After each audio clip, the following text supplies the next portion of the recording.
1990'lı yılların başında bilimin uç sınırlarını araştırmayı kendilerine görev edinmiş iki bilim insanı ilginç bir deneye başlarlar. Dr. Vail Kaznachev ve Dr. Alexander Trofimov.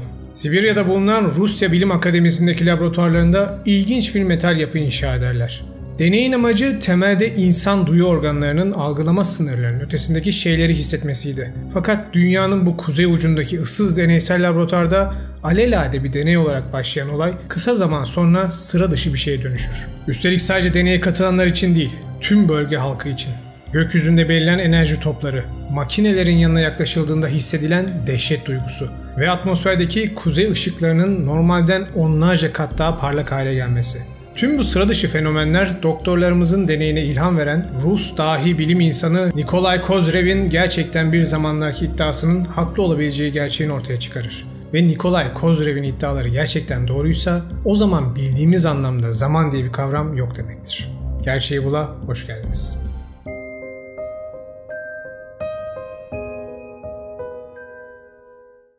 Video biraz uzun ama gerçekten film gibi ve daha da önemlisi birazdan izleyeceğiniz her şey resmi evraklara dayanmakta. O yüzden videoyu sonuna kadar izlemenizi tavsiye ederim. İyi seyirler.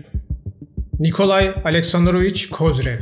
Adını büyük ihtimal ilk kez duydunuz. Ama kendisi tarihin tozlu sayfalarında ana akım bilim tarafından hem yaşadığı dönemde hem de günümüzde bile kale alınmamış, dalga geçilmiş bir dehaydı. Sovyetler Birliği'nin karanlık ve sefalet dolu dönemleri olan 1930'lu senelerinde genç Nikolay Pulkova Astronomik Gözlem Tesisinde çalışmaktaydı. Bu genç dehanın potansiyelini fark eden hocaları ve diğer bilim insanları onun dehasının Sovyetleri bu karanlık dönemlerinden tekrar aydınlığa taşıyacak bir ışık olduğunu fark ederler. Fakat kaderin daha farklı planları vardır. Dönemin sığ fikirli komünist yönetiminin lideri Joseph Stalin bilimin ışığını ve insanlara verdiği umudu kendi rejimine tehdit olarak görür ve gözlem evindeki tüm bilim insanlarının idam edilmesi emrini verir. Akıl almaz bir olay değil mi? Onlarca kişi arasından sadece Nikolay Kozyerev'in hayatı bağışlanır. Fakat sandığınız gibi toz pembe bir şekilde değil. Nikolay'a komünizm karşıtı fikirlerinden ötürü meşhur Gulag hapishanesinde 20 senelik tecritli bir hücre hapsi cezası verilir. Bir düşünün, dönemin en parlak beyinsiniz ve sizi güneş ışığını bile zar zor göreceğiniz tek kişilik bir izolasyon hücresine hapsediyorlar. Bu olayın hem insanlığa hem de yaşama karşı tüm motivasyonunuzu ve inancınızı kırmasını beklersiniz değil mi? Halbuki tam tersi olmuştur. Bu karanlık çukurda Kozyrov kendini bilime verir. O güne kadar öğrendiği her şeyi zihninin derinliklerinde binlerce kez daha anımsar ve geliştirir. Senelerdir bir hücrede olduğu için dış dünyadaki bilimsel gelişmelerden ve ana akım bilimin sert dogmalarından bağımsız, özgür bir şekilde kendi teorik fizik kuramlarını geliştirir.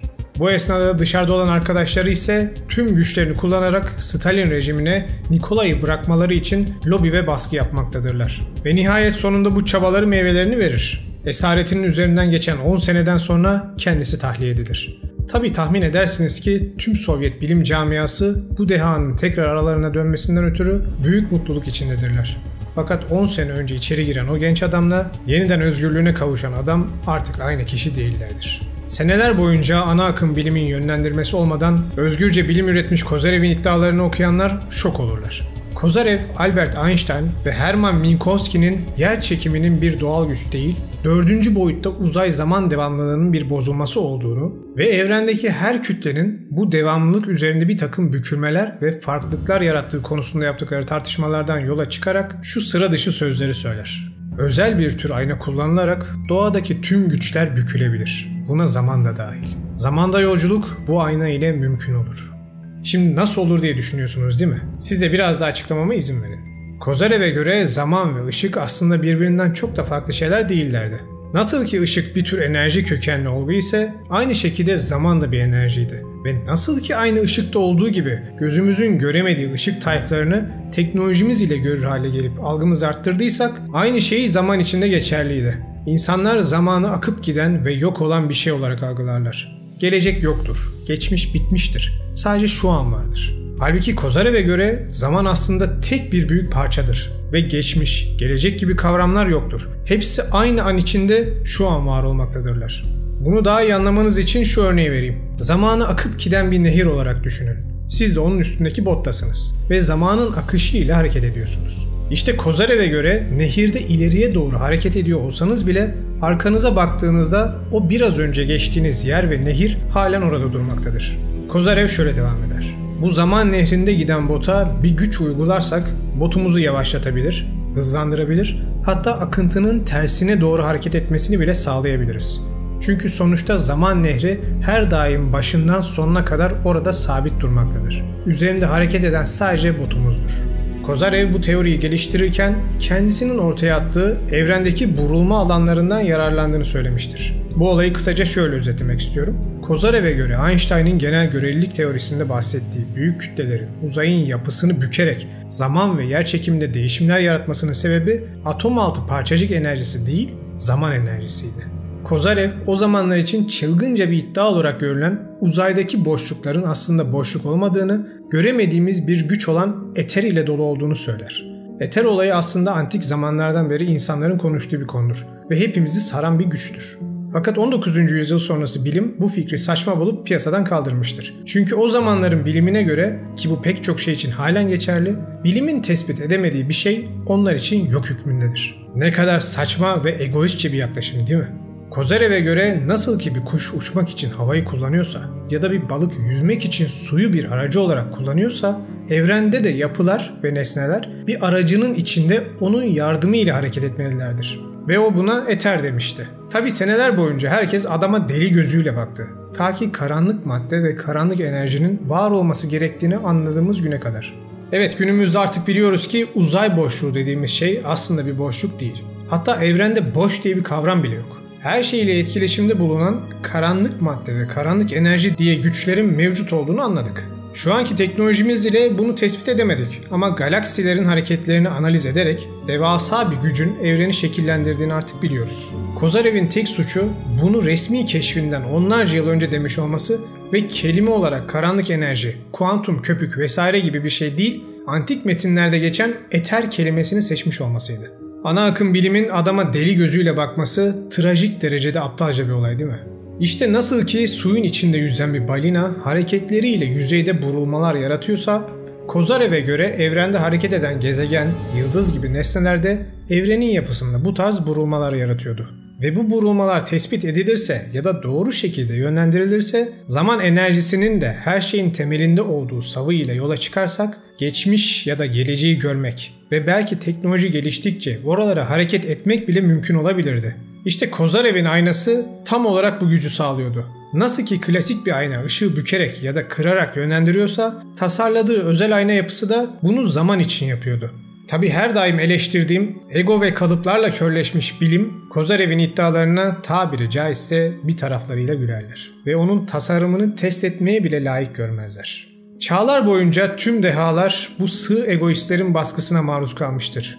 Leonardo da Vinci, Madame Curie, hatta modern fiziğin babası Isaac Newton bile zamanında uç fikirlerinden ötürü tiye alınmış ve küçümsenmişlerdir. Fakat bu insanlar sayesinde günümüzde bilim bugünlere geldi. Lakin ne yazık ki halen bu tarz egoist mahluklar ana akım bilimi kontrol etmeye ve insanlığın açık fikirlilikle gelişimine sekte vurmaya devam etmektedir. Neyse, konumuza devam edelim. Bilim camiasından maddi destek alamayan Kozarev, kendi kısıtlı imkanları ile makinesini geliştirmeye başlar ve çeşitli metaller ile deneyler yapar. Sonuç olarak zaman enerjisini en iyi kıran metalin ince bir konkav yani iç büke ayna şekline getirilmiş alüminyum olduğunu tespit eder. Günümüzde de konkav aynalar ve yapılar gerek ışığı odaklamakta, gerek radyo teleskoplarının radyo dalgalarını odaklamasında kullanılan bir teknoloji. Çalışma mantığı hep aynı. Görünen ya da görünmeyen enerji dalgalarını belirli bir alana yoğunlaştırmak. Bunu zamanında antik Yunanlılar bile bir şeyleri güneşin ışığını kullanarak yakmak için kullanmışlar. Hatta kimi zaman ahşap gemilere karşı bir silah haline bile getirmişlerdir. İşte bu yöntem ile yola çıkan Kozarev, zamanın enerjisini de bir noktaya odaklama fikrini geliştirir.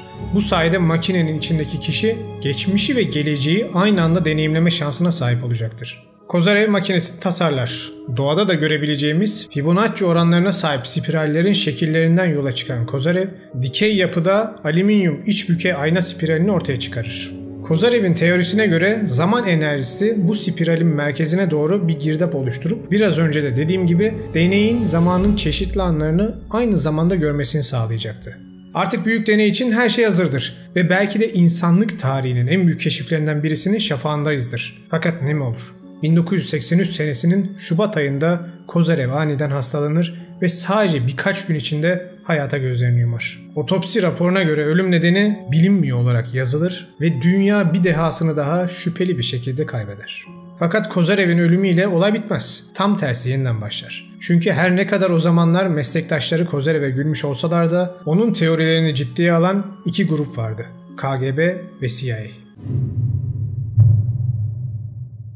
Soğuk Savaş yıllarında Amerika ve Sovyetler Birliği arasında yeni bir savaş cephesi daha açılır. Psikik Savaş. Her iki kurum da ülke çapındaki hassas duyulara sahip bireyleri eğiterek düşman hakkında uzaktan görü yöntemiyle casusluk yapma programlarına milyonlarca dolar harcamışlardır. Bunlar artık sır ya da komplo teorisi bile değil. Hepsinin belgeleri mevcut. Hatta bunlardan en bilineni ile ilgili ben de bir video yapmıştım. Stargate yani Yıldız Kapısı projesi.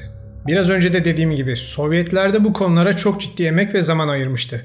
Hatta sızan CIA raporlarına göre onların psikik ajanları çok daha başarılı sonuçlar alıyormuş. İşte şimdi hikayemiz bizi videonun başında bahsettiğim Dr. Tromifov ve Dr. Kaznechev'in deneylerine tekrar getirdi. Çünkü onlar da bizzat KGB'nin desteği ve rahmetli bilim insanı Nikolay Kozarev'in devlet tarafından el konulmuş notları, kitapları ve hatta tasarımlarını kullanarak bu deneyleri tekrar başlatmışlardı. Tarihe Dixon kasabası deneyleri olarak geçecek bu olaylar günümüzde bile pek çok kişide hem heyecan hem de korku yaratmaya devam etmektedir. Çünkü yapılan deneyler sonucu insanların gördükleri bazı şeyler gerçekten endişe vericiydi. KGB ve doktorlarımız Asya kıtasının en kuzeyindeki bu ıssız kasabayı iki sebepten dolayı seçerler. Birincisi bölgede bu son derece gizli deneylere tanık olacak az kişinin olmasıdır. Bölgenin ikinci önemini ise bizzat Dr. Tromifov şu şekilde belirtmiştir. Bölgenin donmuş toprak tabakası binlerce yıllık saklı kalmış zaman enerjisi içermekte.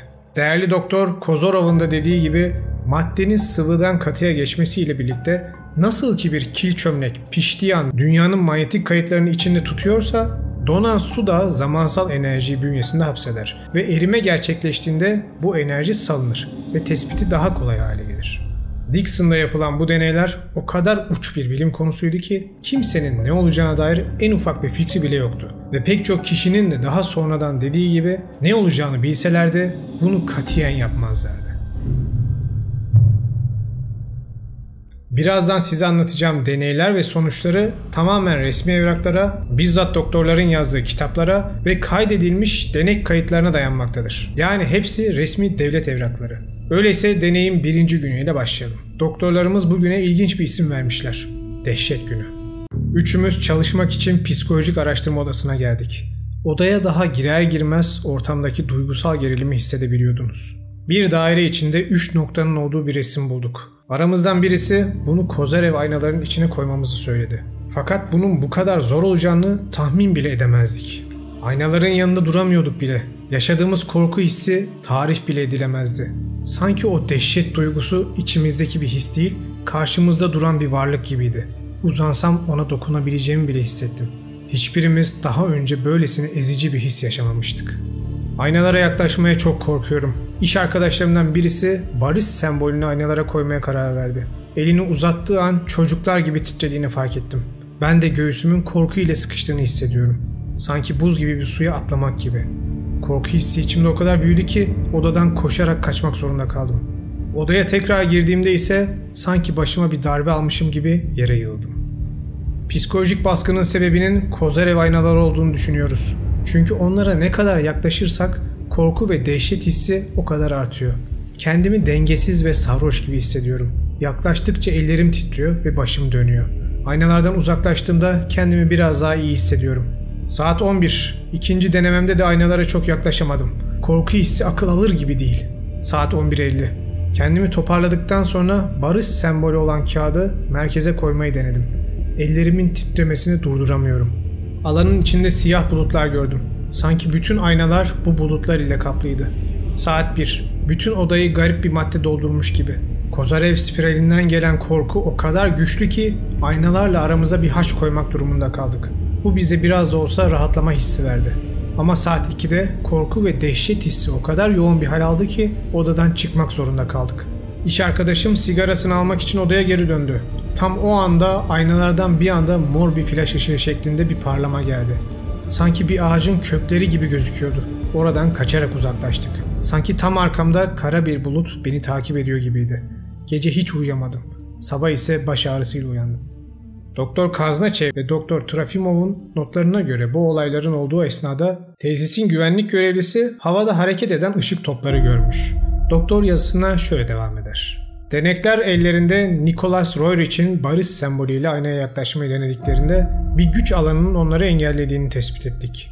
Akabinde tesisi bir plazma patlamasını anımsatan bir ışıma kapladı. Tam bu esnada ise güvenlik görevlisi tesisin üzerinde hareket eden ışık topları görmüş. Bu uçan cisim olayı takip eden 2 ay boyunca 7 sefer daha kendini tekrar etti.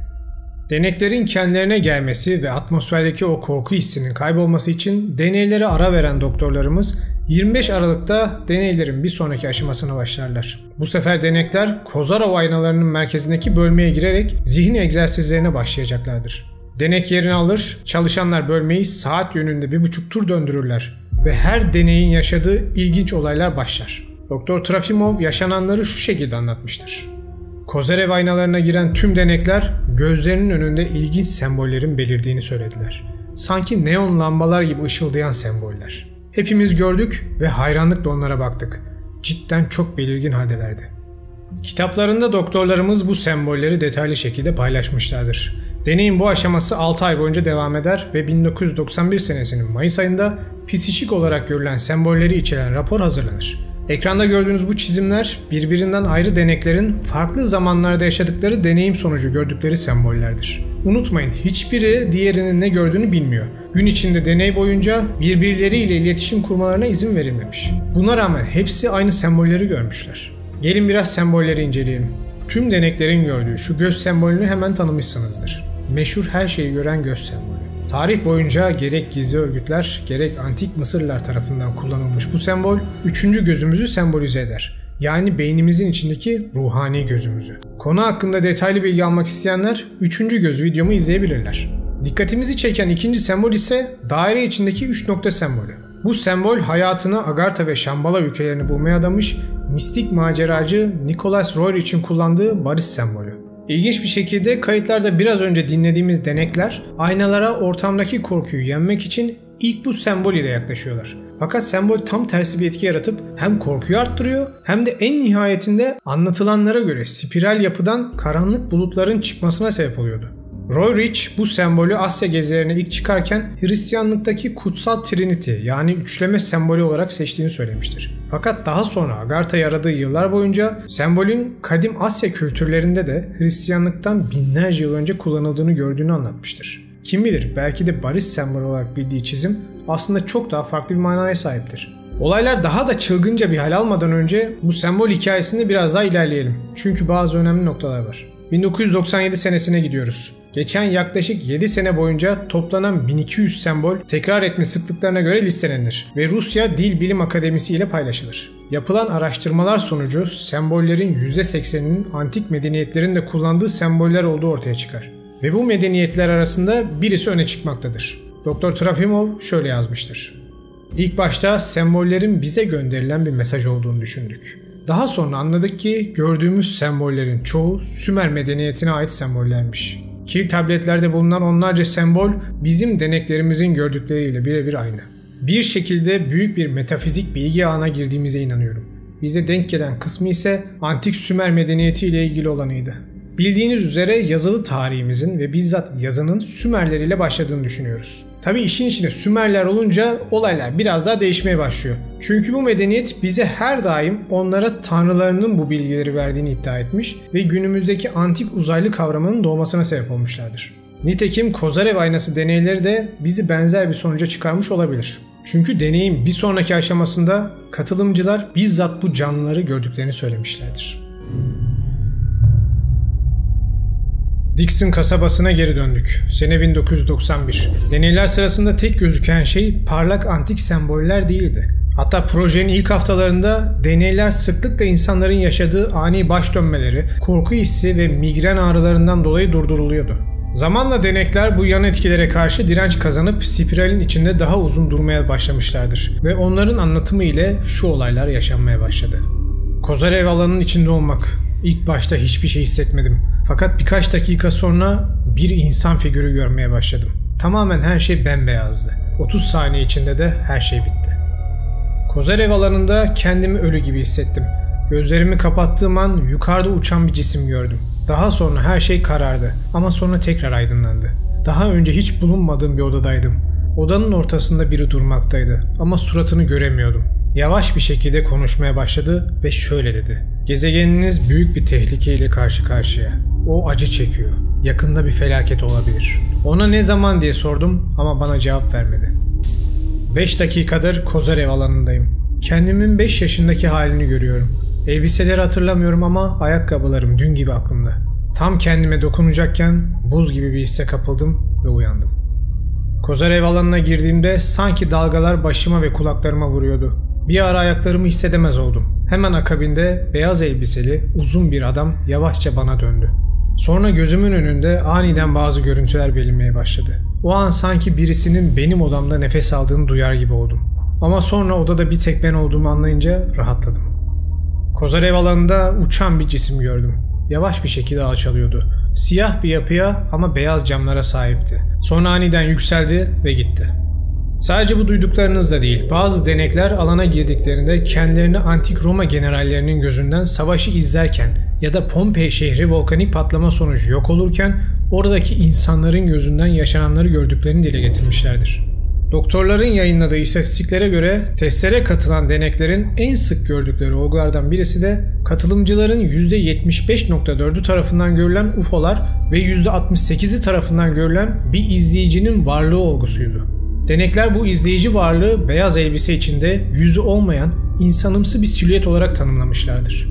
Bu varlık ile ilgili anlatılan bir diğer ortak özellik ise onun üstün bir güce sahip olduğu hissi vermesiymiş. Denekler bu varlığı sanki onların her hareketini, her düşüncesini okuyabildiğini, hatta isterse kontrol edebileceğini hissettiklerini söylemişlerdir.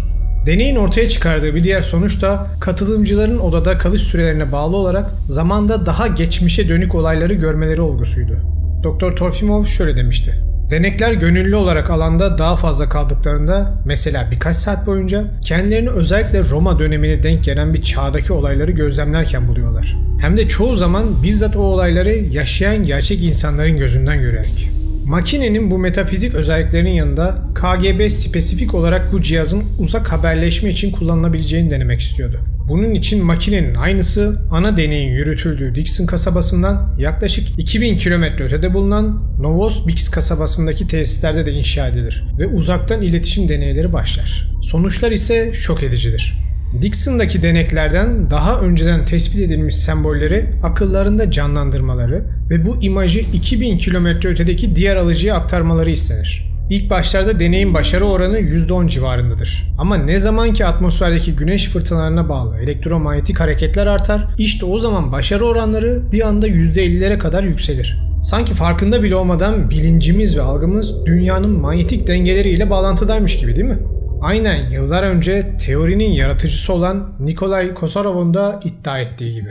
Nikolay bu tarz solar hareketlerin büyük vurulma alanları oluşturduğunu ve bu alanların hem insan bedeni üzerinde hem de bizzat dünyanın doğal döngüleri üzerinde etkileri olduğunu iddia etmiştir. İkili iletişim başarılı olunca deneyin daha büyük çapta yapılmasına karar verilir. Bu sefer ana üstteki kişi gördüğü sembolleri bizzat dünyanın manyetosferine gönderdiğini hayal edecektir. Ve bu esnada dünyanın farklı 12 ülkesinde deneye katılan 5000 kişinin bu sembolü hissetmeleri söylenir.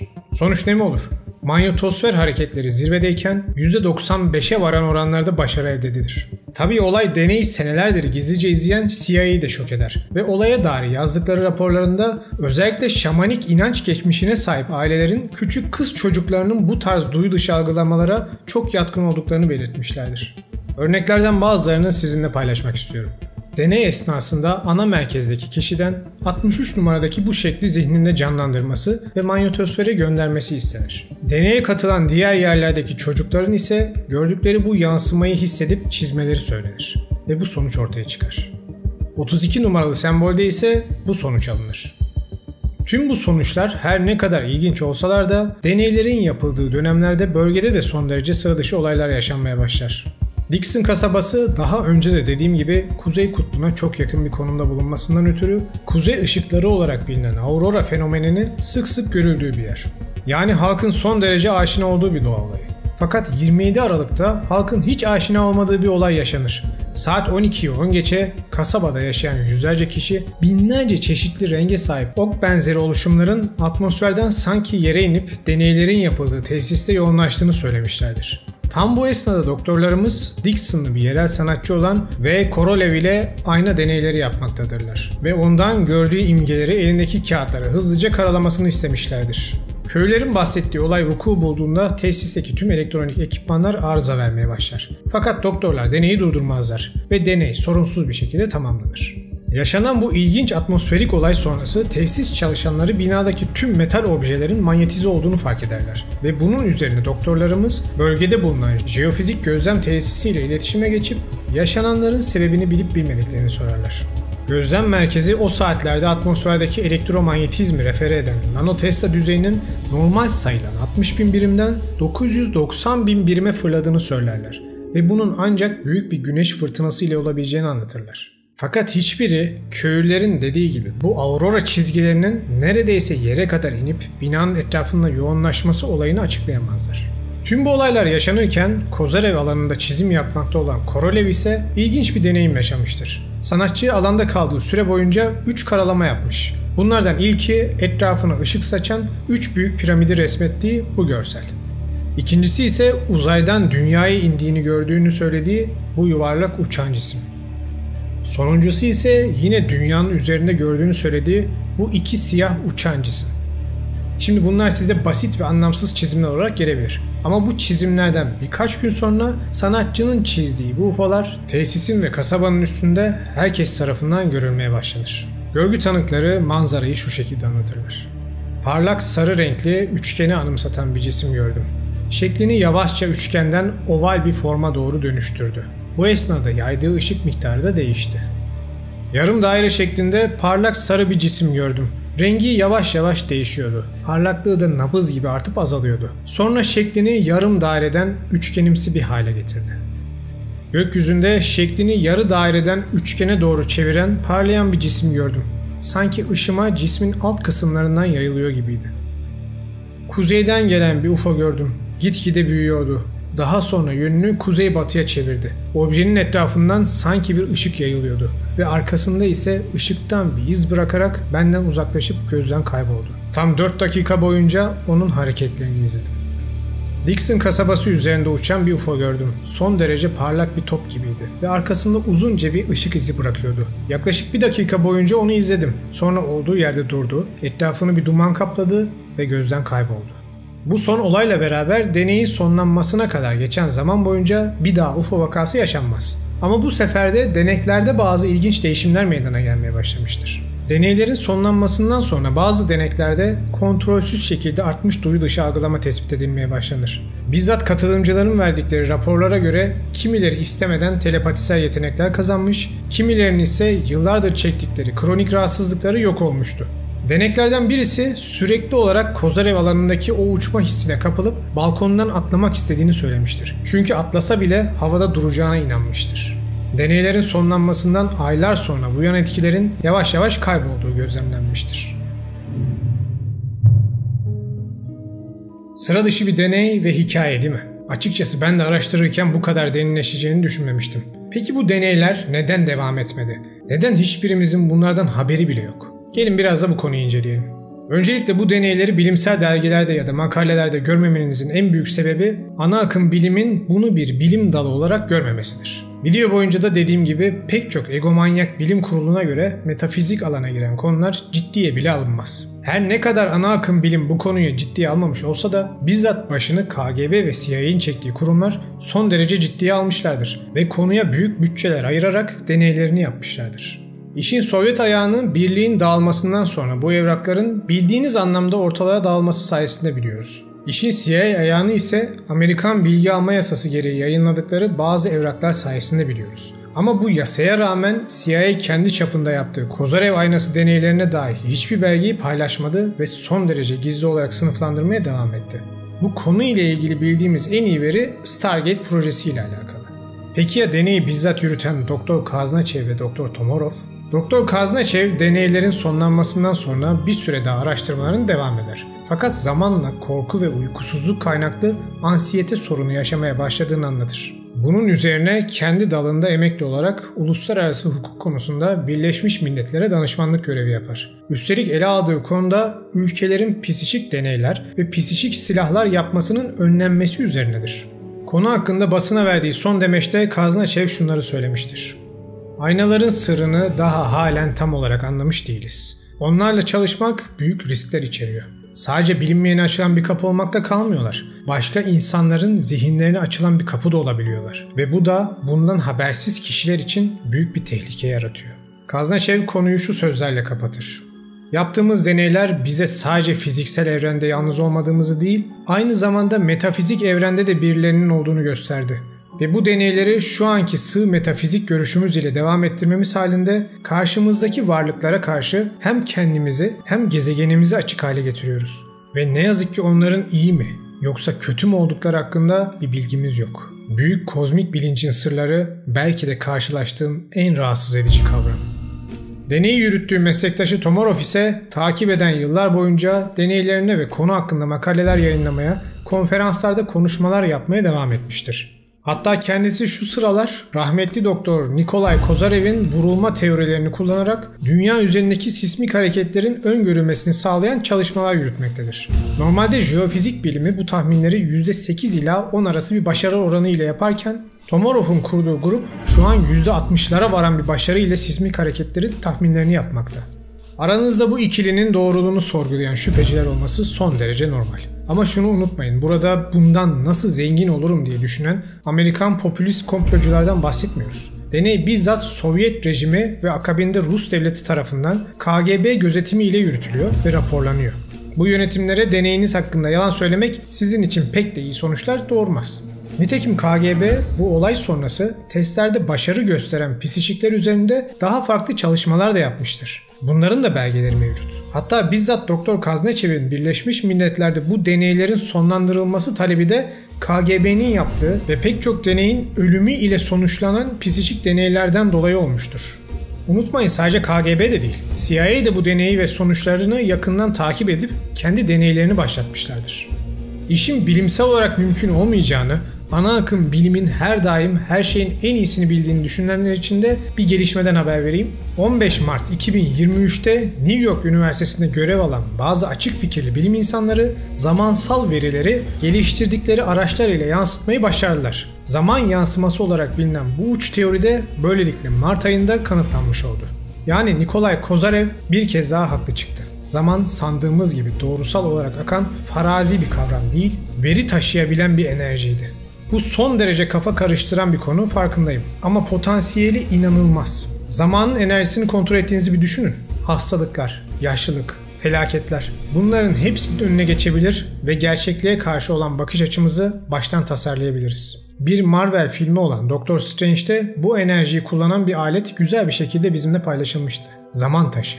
Etkisi ise şu şekilde gösterilmiş. Aslında basit ama güzel bir anlatım yapmışlar. Yenen elma üzerindeki zaman enerjisini manipüle ederek onu yenmeden önceki haline getirebiliyorsunuz. Ve bu değişim sadece elmayı kapsıyor. Yani siz o elmayı yemiş olsanız bile o yeniden eski haline dönebiliyor. Sonsuz bir gıda yenileme döngüsü. Peki arkadaş, neden bu denli devasa potansiyele sahip bir teknoloji her yerde kullanılmıyor? Neden buna yatırım yapılmıyor diye soranlar halen bir kölelik sisteminin olduklarının farkında değiller sanırım. Bir düşünün, adamlar sizi her ay verdikleri 3 kuruş para ile ellerinde tutmaya, sürekli bireyselleştirip toplum bilincinizi yok etmeye dayalı bir sistem kurmuşlar. Neden sizi evrensel düzeyde bir bütünün parçası olduğunuzu kanıtlayacak, duyu dışı hislerinizi kuvvetlendirecek ve sizi ruhani olarak özgür kılacak bir teknolojiye yatırım yapsınlar ki? Bu gerçeklerin farkına vardığınız an o kölelik sisteminden çıkmaya ve onu yıkmaya başlarsınız. Ve bu da o sistemi kuranların sonunu getirir. İşte bu yüzden ne bu teknolojiye ne de benzerlerine bu sistem var olduğu sürece genel olarak erişim olmayacak. Ama bireysel olarak siz kendiniz buna erişebilirsiniz. Açıklama kısmına konu ile alakalı doktorlarımızın yazdığı kitapların linklerini ve Rusya'da konuyu ele almış belgeselin linkini bırakıyorum. Konuyu araştıranlar bizzat kolaylıkla temin edebilecekleri malzemeleriyle bu aynaları evlerinde de nasıl yapacaklarını öğrenebilirler. Çok da sıra dışı cihazlar değiller çünkü. Ben şahsen ilk müsait zamanda bu cihazı kendim için de inşa edeceğim. Bittiğinde deneyimlerimi sizinle paylaşırım. Ama tavsiyem hepinizin imkanınız varsa bunu deneyimlemenizdir. Çünkü her zaman dediğim gibi aydınlanmaya giden yol sizinle başlar. Başkalarının yaptıklarını taklit ederek ya da onların maceralarını dinleyerek tekamül edemezsiniz. Yola bizzat sizin çıkmanız lazım ki o yolda pişesiniz. Konuyu şu güzel sözüyle kapatmak uygun olacak gibi. Belki her arayan bulamaz. Lakin bulanlar arayanlardır. Aramaktan ve sorgulamaktan hiçbir zaman vazgeçmemeniz dileğiyle. Videoyu izlediğiniz için hepinize teşekkür ederim. Bu tarz konuları seviyorsanız kanala abone olup videoları beğenip yorum atmayı lütfen unutmayın. Bir sonraki hafta görüşene kadar kendinize iyi bakın.